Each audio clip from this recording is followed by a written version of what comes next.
कांग्रेस विधायक जीशान सिद्दीकी ने केंद्र सरकार पर निशाना साधते हुए एक प्रेस कॉन्फ्रेंस का आयोजन किया, जिसमें उन्होंने भारत सरकार के मुताबिक कोरोना में 4.8 लाख मौतें हुई हैं, जबकि WHO के मुताबिक कोरोना से देश में 47 लाख मौतें हुई। वहीं मुंबई कांग्रेस युवा नेता जीशान सिद्दीकी ने कहा है कि सरकार सही आंकड़ों को क्यों नहीं बता रही और इन मौतों का जिम्मेदार कौन है। जो हमने प्रेस कॉन्फ्रेंस बुलाई है, इंडियन यूथ कांग्रेस ने अलग अलग राज्यों में ये प्रेस कॉन्फ्रेंस ली है।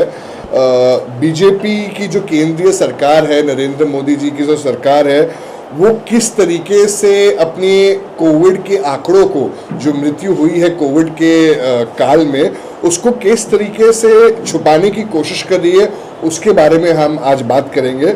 आप सभी को पता होगा कि हाल ही में WHO ने एक रिपोर्ट रिलीज़ की है। उनके WHO के तौर पर, जो एक इंटरनेशनल लीडिंग एजेंसी है, एक ऑर्गेनाइजेशन है, उनके हिसाब से पूरे देश में तकरीबन 47 लाख लोगों की डेथ हुई है। ये शुरुआत हुआ था कोविड में मार्च 2020 से लेकर दिसंबर 2021 तक। उनके हिसाब से 47 लाख लोगों की मौत हुई है कोविड में। मगर अगर आप भारत सरकार की बात करें तो उनके आंकड़ों के अगर हम उनके आंकड़े देखें तो वो कहते हैं कि सिर्फ 4 लाख, तकरीबन 4.8 लाख लोगों की डेथ हुई है, तकरीबन 4,80,000 लोगों की मृत्यु हुई है। तो हमारी यही मांग है।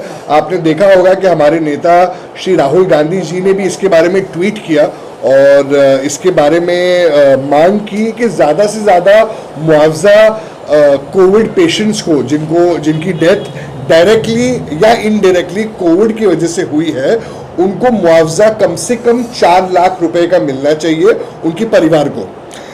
फिलहाल मुआवजा कोविड डेथ जब कंफर्म होती है तो भारत सरकार तकरीबन 50,000 देती है, मगर ये और वो भी सिर्फ 4,80,000 लोगों की परिवारों को मिला है, जबकि असल में आंकड़ा कम से कम 47 लाख है। तो कांग्रेस पार्टी की, इंडियन यूथ कांग्रेस की यही मांग है कि सारे 47 लाख लोगों की जो मृत्यु हुई है उनको और उनके जो परिवार है उनको ये मुआवजा कम से कम 4 लाख रुपए का मिलना चाहिए। क्योंकि आज अगर आप देश की स्थिति देख रहे हो तो देश में हर एक चीज़, जैसे महंगाई को लेकर जब भी कोई असल टॉपिक आता है तो उसे कवर करने के लिए भाजपा और नरेंद्र मोदी जी की जो सरकार है वो कोई ना कोई डिस्ट्रैक्शन डाल देती है। जैसे आप मीडिया भी कवर नहीं करे ये लोग, मगर WHO ने जो रिपोर्ट रिलीज की है वो बहुत ही महत्वपूर्ण है कि 47 लाख लोगों की मृत्यु हुई है। इसीलिए हमारी ये मांग है कि सारे 47 लाख लोगों की परिवारों को मुआवजा कम से कम 4 लाख रुपए का दिया जाए। और जब अंतर्राष्ट्रीय ऑर्गेनाइजेशन WHO कह रही है कि 47 लाख लोग मर गए हैं कोविड की वजह से, इतनी बुरी तरीके से भारत सरकार ने कोविड को टैकल किया है। राहुल गांधी जी ने सबसे पहले कहा था कि कोविड आने वाला है और उसको हमें सीरियसली लेना चाहिए, मगर कोविड को इतनी बुरी तरीके से खास कर बीजेपी रूल स्टेट्स जैसे उत्तर प्रदेश में और अनेक स्टेट्स में इतने बुरी तरीके से कोविड को टैकल किया गया है। और उसके बाद आज हम पूरे दुनिया के सामने एक मजाक हमारा बना रहे हैं कि जो एक्चुअल डेथ्स है उसका सिर्फ 10% बता के। तो इसीलिए इसमें राजनीति नहीं होनी चाहिए। और अगर हम अनसक्सेसफुल हुए हैं कोविड में हैंडल करने के लिए तो वो हमें बताना चाहिए, और जो एक्चुअल में डेथ्स हुई है उसके बारे में भी बताना चाहिए, और उनके फैमिलीज को सही तरीके से मुआवजा भी मिलना चाहिए। जैसे राहुल गांधी जी ने कहा, 4 लाख रुपए मुआवजा प्रति फैमिली को ज़रूर मिलना चाहिए।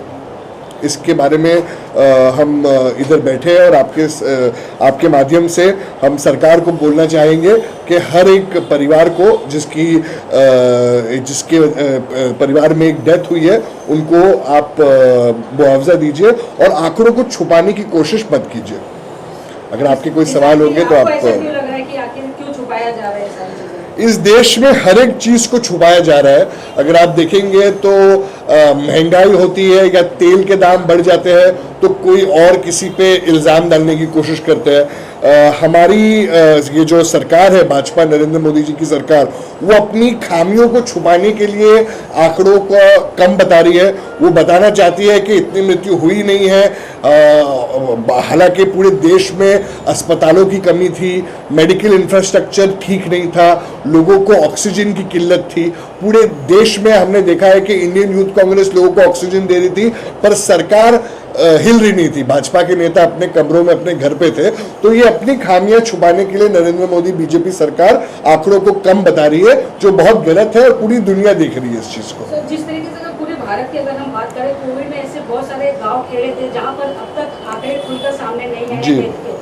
और जिस तरीके से WHO ने बताया कि 47 लाख डेथ हो चुकी है, तो अभी भी बहुत से ऐसे आंकड़े हैं जो सामने नहीं आए हैं। बहुत दुर्भाग्यपूर्ण है, मगर जो रिपोर्ट्स WHO को ऑफिशियली मिली है उनके हिसाब से भी 47 लाख है, हमारे हिसाब से तो उससे भी ज्यादा है। मगर WHO की तो हम माने, हमारी भारत सरकार बीजेपी सरकार तो ऐसी सरकार है कि WHO को या कोई भी अंतर्राष्ट्रीय ऑर्गेनाइजेशन को नहीं मानती है। वो सोचती है कि जो वो कहती है वो सच है, और ये बहुत गलत एग्जाम्पल सेट करता है पूरी दुनिया में। और जो देश का जो इमेज है वो इससे बहुत खराब होता है पूरे देश अंतर्राष्ट्रीय लेवल पे। साथ में फिलहाल जो महाराष्ट्र की परिस्थिति है, काफी सियासत चल रही है जी, खास करके मस्जिदों पर जो भूंगे लगाए जा रहे हैं जी, उसको उतारने के बारे में मनसे और भाजपा ने एक आक्रामक तौर पर भूमिका ली है। शिवसेना की भी लगभग वही भूमिका है। कांग्रेस और खास करके यूथ विंग क्या विचार रखती है? देखिए, जैसे मैंने कहा कि जब भी कोई असली मुद्दे आते हैं, जैसे अभी थोड़े दिन पहले WHO ने ये रिपोर्ट किया, तो जब भी कोई असली मुद्दे आते हैं तब राजनीति तरफ से कोई स्टेटमेंट्स दिए जाते हैं भारतीय जनता पार्टी से या मनसे से कि जो असली मुद्दे हैं वो आम आदमी भटक जाए।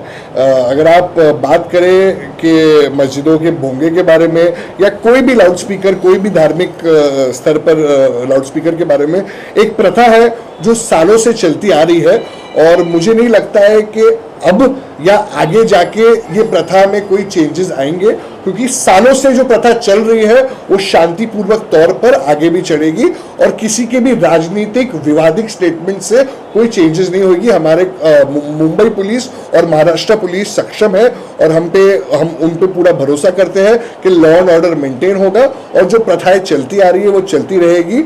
नफरत फैलाने वाले बहुत है, प्यार फैलाना जरूरी है इस देश में अभी, और उसे कायम करना बहुत जरूरी है। लेकिन आप भी महाविकास आघाड़ी का हिस्सा हो। जी। महाविकास आघाड़ी के जो प्रमुख दल है शिवसेना ने, उन्होंने भी ये भूमिका ली है कि जो बेकायदा भूंगा है वो उतरने चाहिए। उस प्रकार से कार्रवाई की गई। गृहमंत्री ने भी वैसे स्टेप्स उठाए। हालांकि ऐसा भी आरोप हो रहा है कि मस्जिदों को ज्यादातर जो है सहूलियत दी गई है, लेकिन मंदिरों पर जो भूंगे हैं उनको ज्यादातर सहूलियत नहीं है। देखिए, मस्जिद हो, मंदिर हो, गुरुद्वारा हो, चर्च हो या कोई भी चीज़ हो, जो धार्मिक तरह से चीज़ें चलती आ रही है वो चलती रहेगी। मैं एक मुंबई प्रदेश युवा कांग्रेस का अध्यक्ष हूँ। मेरे साथ अगर आप देखेंगे तो अलग अलग समाज के अलग अलग युवा बैठे हैं, और हम किसी में भेदभाव नहीं करती है। कांग्रेस पार्टी एक सेक्युलर पार्टी है, हम किसी चीज़ में भेदभाव नहीं करते हैं। हम यही चाहेंगे कि जो मंदिर में हो रहा है वो होते रहे, जो मस्जिद में होता रहे वो होते रहे। कोई भी धार्मिक चीज़ की जो प्रथा चलती आ रही है, इतने सालों से अगर लोगों को दिक्कत नहीं हुई है तो अब क्यों दिक्कत हो रही है? क्योंकि ये इनटॉलरेंस है, और राजनीतिक तौर पर जो विवादित स्टेटमेंट्स में क्रिएट हो रहे हैं वो क्यों हो रहे हैं? क्योंकि असली मुद्दे से आम आदमी को भटकाने के लिए। और जहाँ तौर पे कांग्रेस का स्टैंड है वो हमेशा सेक्युलर रहेगी, और उनका यही मानना है कि जो प्रथा चलती आ रही है वो हमेशा चलती रहेगी। लेकिन अयोध्या में जाने के लिए भी राजनीति चल रही है। हर एक दल अयोध्या जाने के लिए तैयार है। अभी कांग्रेस के जो प्रदेशाध्यक्ष हैं नाना पटोले, उन्होंने भी तैयारी दर्शाई है कि हाँ हम भी अयोध्या जाएंगे। उन्होंने निमंत्रण भी स्वीकार कर लिया है। देखिए, जिसको अयोध्या जाना है वो जा सकता है, वो एक पर्सनल चॉइस है। कोई भी एक पार्टी का प्रतिनिधि कोई भी धार्मिक जगह पे कोई भी पार्टी के प्रतिनिधि नहीं करता है। तो कोई भी ऐसी चीज़ में हम रिलीजन और पॉलिटिक्स को अलग रखे तो ही अच्छा रहेगा। देश में क्या क्या चल रहा है आपको पता है। तो कोई भी अगर किधर भी जा रहा है तो वो एक प्रदेश अध्यक्ष या एक पार्टी के लेवल पे नहीं जा रहा है, एक पर्सनल लेवल पे जा रहा है, और पर्सनल लेवल पे कोई भी किधर भी जा सकता है। देश आज़ाद है, तो उसमें कोई दो राय नहीं है। सिर्फ जो धर्म है उस पर राजनीति करना हर इंसान को बंद करना चाहिए।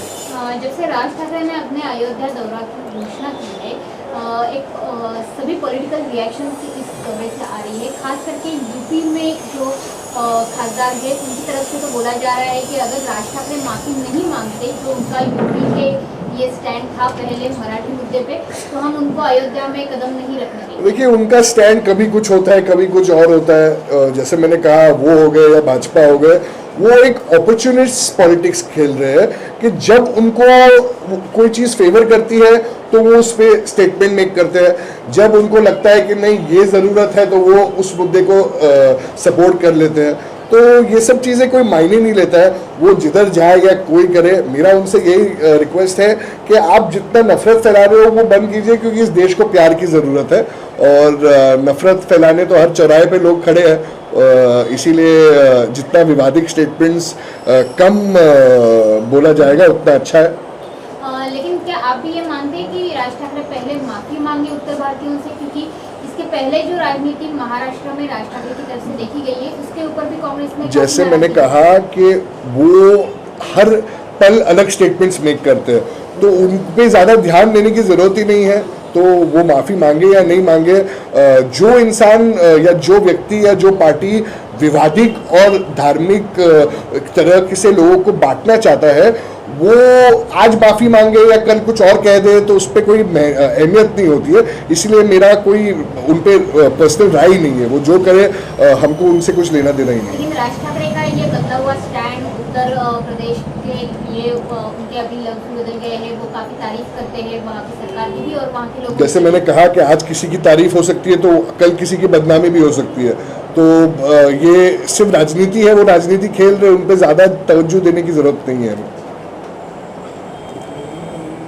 आप ऐसा बोल रहे हो कि जो परंपरा चल रही है वो ऐसी ही चलेगी आगे, लेकिन राज ठाकरे ने जो अल्टीमेटम दिया था उसके बाद हम लोगों ने देखा कि काफ़ी मस्जिदों ने अपने जो भंगे थे वो बंद कर दिए थे, अपने उतार दिए थे। वो किसी भी स्टेटमेंट की वजह से कोई चीज़ों पे इफेक्ट नहीं हुआ।